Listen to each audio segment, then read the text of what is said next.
Free short video. প্রশ্ন হচ্ছে বিয়ে বহির্ভূত সম্পর্ক নিয়ে উনি প্রশ্ন করেছেন।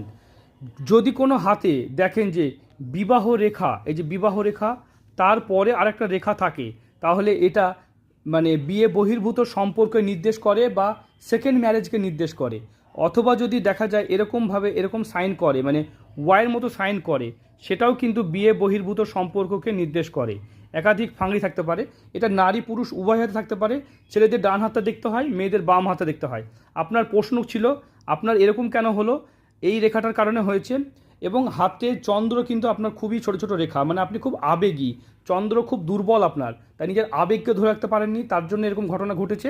আপনারা চ্যানেলটা সাবস্ক্রাইব করুন, আর আপনারাও কমেন্ট করুন নতুন কোনো টপিক। যদি আপনার হাতটা সিলেক্টেড হয় তাহলে আপনার হাতেও নতুন কোনো ভিডিও পাবেন, ফ্রি ভিডিও, তার জন্য কোনো পেমেন্ট করতে হবে না। তাই চ্যানেলটাকে সাবস্ক্রাইব করুন আর ভিডিওটা শেয়ার করুন।